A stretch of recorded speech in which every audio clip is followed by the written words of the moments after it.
সুপ্রিয় শিক্ষার্থীরা, তোমাদেরকে অনলাইন ক্লাসে আবারও স্বাগতম। আমরা আজকে যে বিষয়টা পড়বো সেটা হচ্ছে কারক। আমরা কারক সম্পর্কে গত দুটো ক্লাস, প্রথম ক্লাসটাতে সম্পূর্ণ আলোচনা ছিল, আর দ্বিতীয় ক্লাসটাতে আমরা তিনটা কারক নিয়ে আলোচনা করেছি। একটা হচ্ছে কর্তৃ, আর একটা হচ্ছে কর্ম, আর একটা ছিল সম্প্রদান। তারপরও আমি আগের বিষয়গুলো আমি আবারও বলছি, তোমরা যারা ক্লাসটা দেখোনি সেটা দেখে নেবে। আবারও বলছি, কর্তৃ মানে হচ্ছে যেখানে কিসের প্রাধান্য, কর্তার প্রাধান্য যেখানে, সেটাই হচ্ছে কি কারক, সেটাই হচ্ছে কর্তৃকারক। আর কর্ম মানে হচ্ছে মানে কর্তৃকারকে কি হয়, কে বা কারা দ্বারা আমরা প্রশ্ন করি। এর বাইরেও আরো অনেকগুলো নিয়ম আছে, সেগুলো গত ক্লাসে বলেছি। আজকে এরপরে ছিল হচ্ছে কর্মকারক। কর্মের মধ্যে কি ছিল, যেটা হচ্ছে কর্মপ্রধান, অবজেক্টটি যেখানে প্রধান, কি দিয়ে প্রশ্ন করলে যা উত্তর পাই সেটাই হচ্ছে কর্মকারক। কর্মকারক জানতে হলে আমাদেরকে কি করতে হবে, আমাদেরকে আগে অবজেক্ট চিনতে হবে বা কর্মটা কি চিনতে হবে। তারপরে যে বিষয়টা আছে সেটা হচ্ছে সম্প্রদান কারক। সম্প্রদান কারকে আমরা পড়েছি যে সম্প্রদান মানে হচ্ছে যদি আমি শত ত্যাগ করে কোনো কিছু দান করে থাকি তখন সেটা হচ্ছে কি সম্প্রদান কারক। অথবা আরেকটা বিষয় আছে, সেটা হচ্ছে যখন আমি কোনো উদ্দেশ্য বা নিমিত্তে কোনো কিছু করব তখন সেটাও হচ্ছে কি কারক, সম্প্রদান কারক। অনেক বৈয়াকরণ বা অনেক ব্যাকরণবিদরা সম্প্রদান কারকের অস্তিত্ব অনেকে স্বীকার করে, আবার অনেকে স্বীকার করে না। আজকে আমরা যেটা পড়বো সেটা হচ্ছে কি কারক, সেটা হচ্ছে করণ কারক।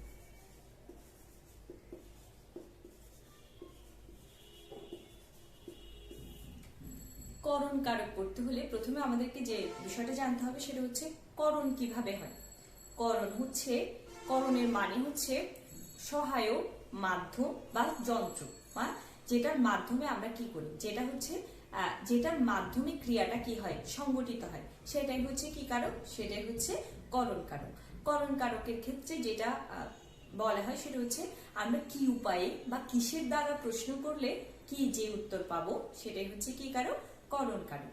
আর আরেকটা বিষয় আমরা বলতে পারি, দ্বারা দিয়া কর্তৃক হচ্ছে কি তৃতীয়া বিভক্তি।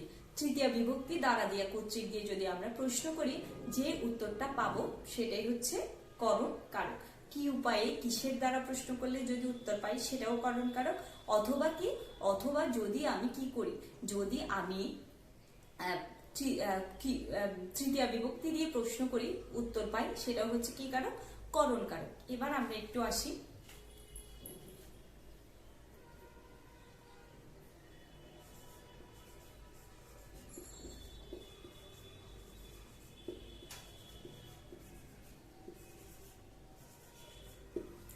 চেষ্টার নিচে আন্ডারলাইন করলাম। কিসের দ্বারা সব হয়, চেষ্টার দ্বারা সব হয়। কি উপায়ে সব হয়, চেষ্টার সব হয়। তাহলে আমি যখন ক্রিয়াকে প্রশ্ন করছি কি দ্বারা বা কিসের উপায়ে, কি উপায়ে, তখন আমি যে উত্তরটা পাচ্ছি সেটাই হচ্ছে কি কারক, করণ কারক। এরপর আরেকটা উদাহরণ দেখো।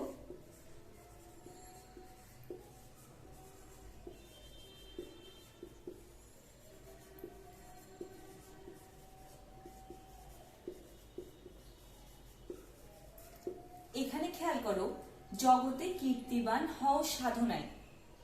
তাহলে কিসের মাধ্যমে আমরা কীর্তিবান হতে পারবো, সাধনার মাধ্যমে। তাহলে সেজন্য হওয়াটাকে যদি আমি প্রশ্ন করি কি উপায়ে কীর্তিমান হব, তাহলে কি উপায়ে হব, সাধনার মাধ্যমে। তাহলে যখন আমি ক্রিয়াকে কি উপায়ে প্রশ্ন করছি তখন উত্তরটা কি আসছে, সাধনা। তাহলে এটার নিচে যখন আন্ডারলাইন করা থাকবে তখন আমি যে উত্তর পাবো সেটাই হচ্ছে কি কারক, করণ কারক। তাহলে দেখো,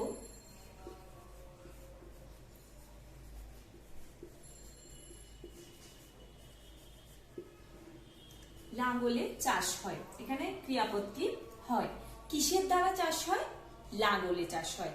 কিসের দ্বারা চাষ হয়, লাঙ্গল দ্বারা। তাহলে লাঙ্গলের নিচে যখন আন্ডারলাইন করা থাকবে তখন সেটা কি কারক হয়ে যাবে, তখন সেটা হয়ে যাবে করণ কারক। তাহলে আমরা যেটা বুঝতে পারলাম সেটা হচ্ছে কি, করণ মানে হচ্ছে কি, করণ মানে সহায়ক উপায় যেটা, সেটাই হচ্ছে করণ। যেটার মাধ্যমে কোনো একটা ক্রিয়া সংঘটিত হবে সেটাই হচ্ছে আসলে কি কারক, করণ কারক। তাহলে দেখো, যখন আমি তৃতীয় বিভক্তি দ্বারা দিয়ে কর্তৃক দ্বারা প্রশ্ন করব যদি উত্তর পাই, অথবা কি উপায়ে বা কিসের দ্বারা, এটা দ্বারাও যদি আমি উত্তর পাই তখন সেটা কি হয়ে যাবে, তখন সেটা অবশ্যই করণ কারক হবে। তোমাদের বইয়ে অনেকগুলো উদাহরণ আছে, তোমরা এগুলো ভালো করে দেখো। লাঙল দ্বারা চাষ হয়, জগতে কীর্তিমান হও, সাধনায় চেষ্টায় সব হয়, আরো অনেকগুলো উদাহরণ আছে। তোমরা সেগুলো একটু দেখবে, দেখে কি উপায়ে কিসের দ্বারা বা এটা কোনো মাধ্যম কিনা সেটা তোমরা একটু আগে চিন্তা করবে। যদি সেটা কোনো মাধ্যম হয়ে থাকে, মানে কোনো কিছুতে পৌঁছানোর, যেমন চাষ করার মাধ্যমটা হচ্ছে কি লাঙল, কীর্তিমান হওয়ার মাধ্যমটা কি সাধনা, সব হওয়ার মাধ্যমটা কি চেষ্টা। যখন কোনো কিছুর মাধ্যমে কোনো কিছু হবে, তখন সেটা কি হয়ে যাবে, তখন সেটা হয়ে যাবে করণ কারক। তার মানে হচ্ছে ক্রিয়াটা হচ্ছে কোনো একটা মাধ্যমে সম্পন্ন যখন হবে, তখন সেটাই হচ্ছে কি কারক, করণ কারক। আশা করছি তোমরা করণটা বুঝতে পেরেছো। এবার আমরা যেটা পড়বো সেটা হচ্ছে অপাদান।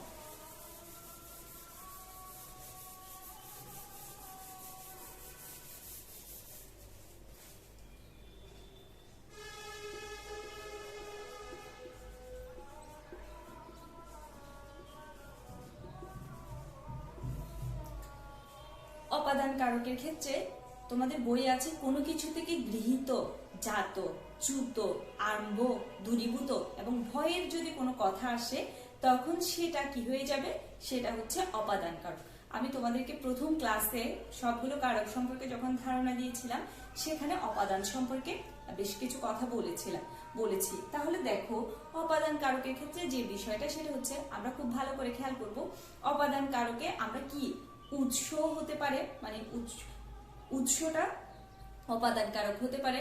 আবার কোনো কিছু থেকে জাত বিচ্যুত হলে সেটাও কি কারক হতে পারে, অপাদান কারক হতে পারে। তবে সবচেয়ে বেশি আরেকটু সহজ করে মনে রাখার জন্য আমরা যেটা করতে পারি, আমরা সবসময় যদি পঞ্চমী বিভক্তি দিয়ে প্রশ্ন করি, যদি উত্তর পাই, সেটাই হচ্ছে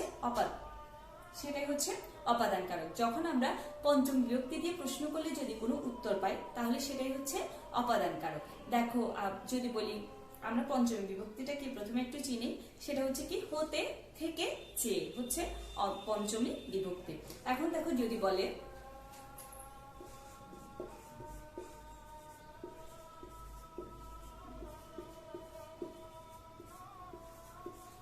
দেখো, তিল হতে তৈল হয়, কোথা থেকে তৈল হয়, তিল থেকে তৈল হয়।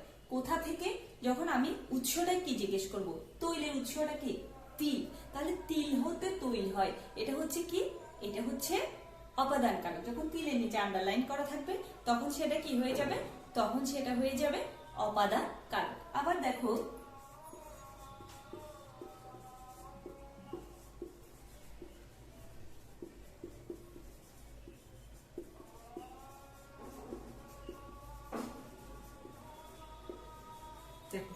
বোটা আলগা ফল গাছে থাকে না, তাহলে বোটা থেকে যে ফলটা ছিঁড়ে যায়, সেটা আর কোথায় থাকে না, গাছে থাকে না। তাহলে এটাকে যদি আমরা বোটা হতে আলগা, তাহলে এখানে কি বিভক্তি, বোটা আলগার নিচে যখন কি থাকবে, আন্ডারলাইন করা থাকবে, তখন সেটা কি হয়ে যাবে, তখন সেটা অপাদান কারক। আরো একটু উদাহরণ দেখো,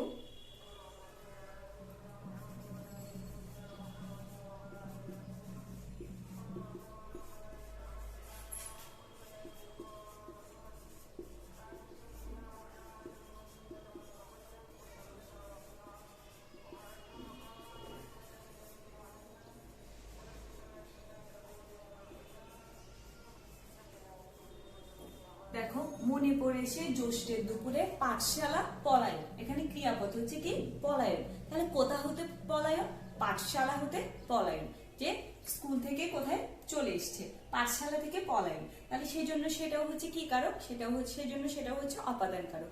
যখন প্রথমে আমরা বলেছি জাত, বিচ্যুত, গৃহীত, দূরীভূত, আরম্ভ, এরকম যদি কিছু হয়, তাহলে অবশ্যই কি হবে, অবশ্যই অপাদান কারক হবে। যদি বলি সোমবার থেকে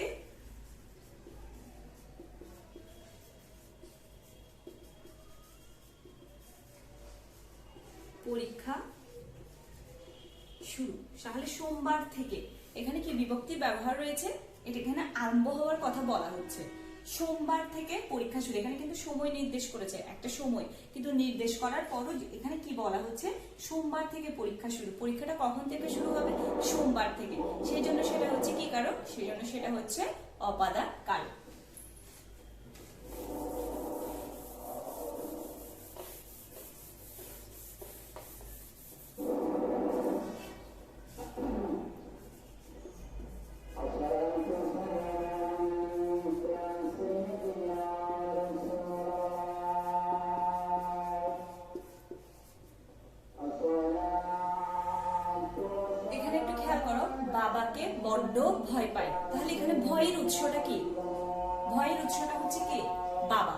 বাবাকে বড্ড ভয় পায়। ভয়ের উৎসটা হচ্ছে কে?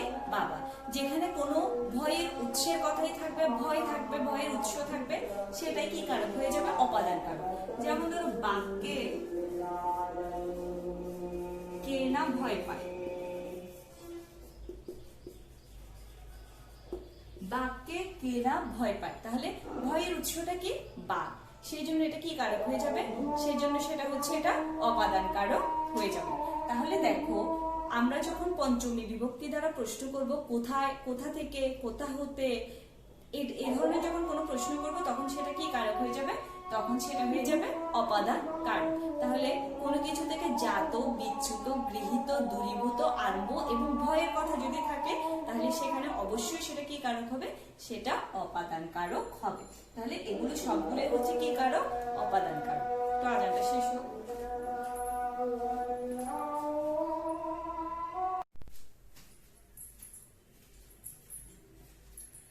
আশা করছি তোমরা অপাদানটা বুঝতে পেরেছো। অপাদান কারকে বিভক্তি চিহ্নগুলো ছাড়াও দ্বারা, হতে, থেকে, চেয়ে এ ধরনের কি হয়? এই ধরনের অনুসর্গ ব্যবহৃত হয়। আরেকটু উদাহরণ দিচ্ছি, দেখো বিপদে মোরে করিবে ত্রাণ,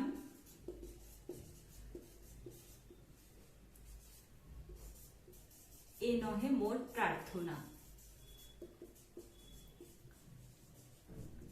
খুব সোজা, কোথা থেকে তুমি ত্রাণ করবে? বিপদ থেকে। তাহলে বিপদ থেকে যখন হতে থেকে চেয়ে থাকে, বা বিপদ থেকে কোথা থেকে যখন আমি প্রশ্ন করছি, যে উত্তরটা পাচ্ছি সেটা কি হয়ে যাচ্ছে? সেটা হচ্ছে অপাদান। যখন কোনো কিছুর উৎস, যখন কোনো একটা কিছুর উৎস যখন খোঁজা হবে, উৎস যখন আমি পাবো, তখন সেটাও কি কারক হয়ে যাবে? সেটাও হয়ে যাবে অপাদান কারক। এরপরে আমরা আশা করছি তোমরা এটা বুঝতে পেরেছো। এরপরে আমরা যেটাতে যাব সেটা হচ্ছে দেখো অধিকরণ।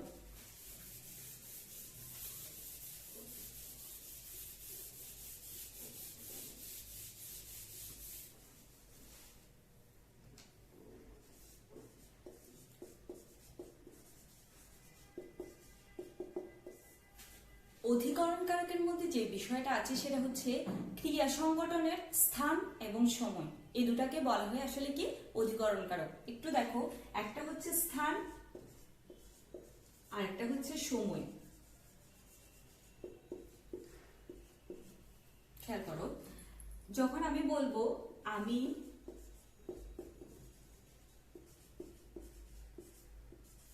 স্কুলে যাই, যখন স্কুলের নিচে আন্ডারলাইন করব তখন হচ্ছে কোথায় যাই? স্কুলে যাই। স্কুল একটা কি? স্থান, সেই জন্য সেটা কি কারক? সেটা হচ্ছে অধিকরণ কারক। আবার যদি বলি প্রভাতে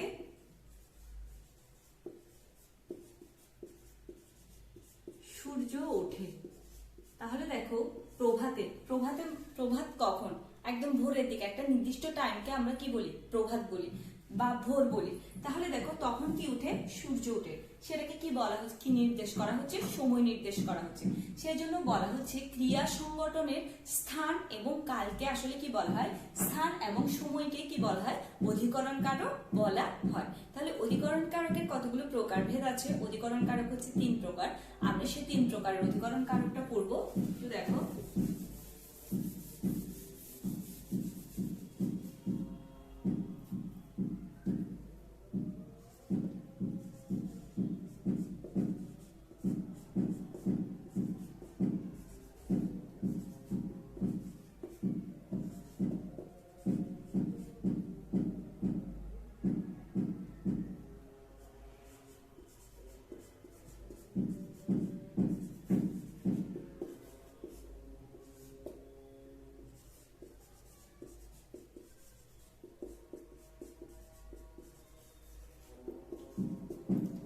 একটা হচ্ছে কালাদিকরণ, আরেকটা হচ্ছে ভাবাদিকরণ, আরেকটা হচ্ছে আধারাদিকরণ। তাহলে এখানে ভাবাদিকরণের ক্ষেত্রে তোমাদের বইয়ে বলা আছে যে যখন কোনো ক্রিয়াবাচক বিশেষ্য অন্য ক্রিয়ার ভাব প্রকাশ করবে তখন সেটাকে বলা হয় কি? ভাবাদিকরণ।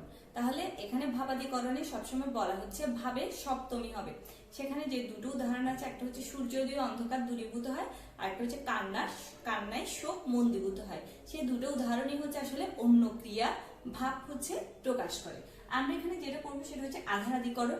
আধারাদিকরণকে আবার তিন ভাগে ভাগ করা হয়েছে, সেগুলো কি কি আমরা একটু দেখবো।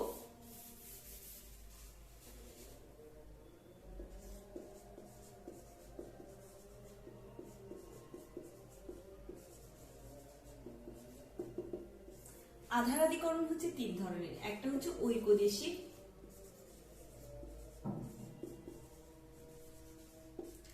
দুই নাম্বারটা হচ্ছে অভিব্যাপক, আর একটা হচ্ছে তিন নাম্বারটা হচ্ছে বৈষয়িক।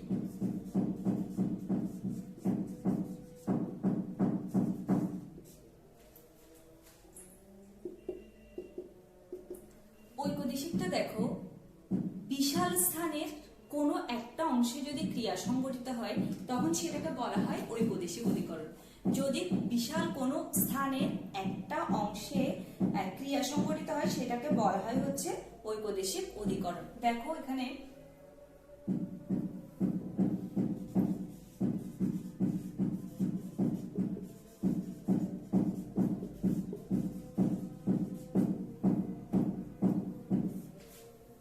একটা জিনিস আমরা খেয়াল করি, পুকুর বিশাল বড়, সে পুকুরের মধ্যে যে কোনো জায়গায় কি হতে পারে, মানে মাছ থাকতে পারে, তাহলে সেজন্য বলা হচ্ছে বিশাল স্থানের যে কোনো এক জায়গায় যদি ক্রিয়া সংঘটিত হয় তখন সেটা হবে কি কারক, ঐকদেশিক অধিকরণ। সেটা কিরকম, ধরো পুকুর অনেক বড় বা সমুদ্র অনেক বড়, সেখানে যে কোনো জায়গায় কি থাকতে পারে, মাছ থাকতে পারে, সেই জন্য সেটা হচ্ছে ঐকদেশিক অধিকরণ। আবার আরো একটা ব্যাপার হতে পারে, ধরো বনে বাঘ আছে, ধরো বনটা বিশাল, সে বনের কি সব জায়গায় বা যে কোনো একটা জায়গায় কি থাকতে পারে, বাঘ থাকতে পারে, সেই জন্য এটা হচ্ছে কি কারক, ঐকদেশিক অধিকরণ। তারপরেরটা দেখো, তারপরেরটা হচ্ছে অভিব্যাপক। অভিব্যাপকটা হচ্ছে মানে কোন স্থানের সমস্ত অংশ জুড়ে যদি ক্রিয়া সংঘটিত হয় সেটাকে বলা হয় হচ্ছে অভিব্যাপক। মানে কোনো একটা বস্তু যদি সমগ্র অংশে বিরাজ করে সেটাকে বলা হয় আসলে কি, সেটাকে বলা হয় অভিব্যাপক।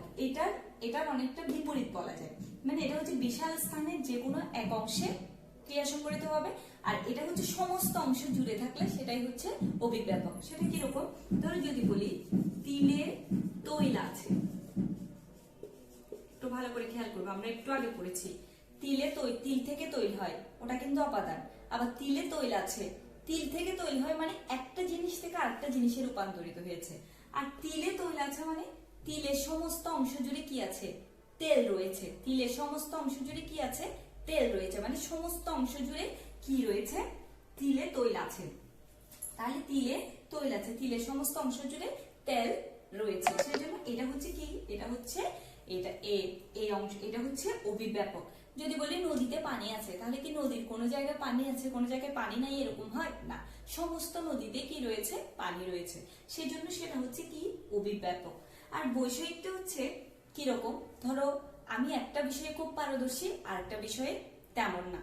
ধরো আমি বললাম যে রবি অঙ্কে কাঁচা কিন্তু ব্যাকরণে ভালো, তাহলে সে একটা বিষয়ে যে কোনো একটা বিষয়ে যদি কেউ পারদর্শী হয় সেটাকে বলা হচ্ছে কি, সেটাকে বলা হচ্ছে বৈষয়িক অধিকরণ। মানে কোনো একজন মানুষের বা কোনো একজনের কোনো একটা বিষয়ে যদি ভালো গুণ থাকে তাহলে সেটাকে বলা হচ্ছে কি বৈষয়িক অধিকরণ। ধরো আমি যদি বলি রবি অঙ্কে ভালো ব্যাকরণে কাঁচা, তাহলে একটা জিনিস খেয়াল করো যে যখন কেউ কোনো একটা বিষয়ের উপর কি হবে, পারদর্শী হবে, সেটাকে আমরা বলবো কি অধিকরণ, বৈষয়িক অধিকরণ। তাহলে আমরা এবারে আবার একটু পড়ি, দেখো আমরা প্রথমে পড়েছি করণ কারক। করণ মানে হচ্ছে সহায়ক বা মাধ্যম। আমি যখন কি উপায়ে কিসের দ্বারা প্রশ্ন করব যে উত্তর পাবো সেটা হচ্ছে কি কারক হয়ে যাবে, সেটা করণ কারক হয়ে যাবে। সেকেন্ড যে ব্যাপার, যে দ্বিতীয় যেটা পড়লাম সেটা হচ্ছে অপাদান। যখন আমি কোথা হতে দিয়ে প্রশ্ন করব বা পঞ্চম বিভক্তি দিয়ে প্রশ্ন করব, হতে থেকে যে এইসব দিয়ে যে উত্তরটা পাবো সেটা হচ্ছে কি, সেটা হচ্ছে অপাদান কারক। অপাদান কারকের মধ্যে জাত, বিচ্যুত, গৃহীত, দূরীভূত, আরম্ভ, বিরত এবং যা দ্বারা কি থাকবে, ভয় বুঝাবে সেটাকে বলা হচ্ছে কি অপাদান কারক। তার মানে হচ্ছে আমি যদি বলি তিল থেকে তৈল হয় তাহলে সেটা একটা থেকে আরেকটা হয় অপাদান কারক। শুক্তি থেকে মুক্ত মেলে অপাদান কারক। তারপর সোমবার থেকে পরীক্ষা শুরু অপাদান কারক। গাড়ি চট্টগ্রাম থেকে ছাড়লো, চট্টগ্রাম ছাড়লো তার মানে চট্টগ্রাম থেকে ছাড়লো। তারপরে দেখো বিমান থেকে বোমা ফেলা হচ্ছে, তাহলে এগুলো সবগুলোই হচ্ছে কি অপাদান কারক। আরেকটা বিষয় আছে দেখো, যদি আমরা কোনো কি পাই যেটা দ্বারা ভয়ের উৎস বুঝাবে সেটাও হচ্ছে কি কারক অপাদান কারক। বাবাকে বড্ড ভয় পাই, তারপর হচ্ছে দেখো বাবাকে বড্ড ভয় পাই, বাঘকে কে না ভয় পাই, এগুলো সবগুলো হচ্ছে কি সবগুলো হচ্ছে অপাদান কারক। তারপরে অধিকরণের ক্ষেত্রে যেটা বলা হচ্ছে অধিকরণ কারকটা কি, অধিকরণ হচ্ছে ক্রিয়া সংগঠনে যেখানে ক্রিয়া সংগঠিত হবে সেই স্থান এবং সেই সময়টাকে বলা হচ্ছে কি কারক অধিকরণ কারক। অধিকরণ কারক কয় প্রকার? 3 প্রকার, কালাদিকরণ, আধারাদিকরণ এবং ভাবাদিকরণ। আধারাদিকরণকে 3 ভাগে ভাগ করা হয়েছে। একটা হচ্ছে ঐকদেশিক, ঐকদেশিক মানে কোন স্থানের যে কোনো জায়গায়, বিশাল স্থানে যে কোনো জায়গায় ক্রিয়া সংঘটিত হলে ঐকদেশিক। আর অভিব্যাপক হচ্ছে সারা অংশ জুড়ে যদি কোনো একটা বস্তু সারা অংশ জুড়েই যদি কোনো কিছু থাকে তাহলে সেটাকে বলা হচ্ছে অভিব্যাপক। মানে উদ্দিষ্ট বস্তু যদি একদম আধার করে মানে কোনো কিছুকে একেবারে জুড়ে থাকে সেটাকে বলা হচ্ছে অভিব্যাপক।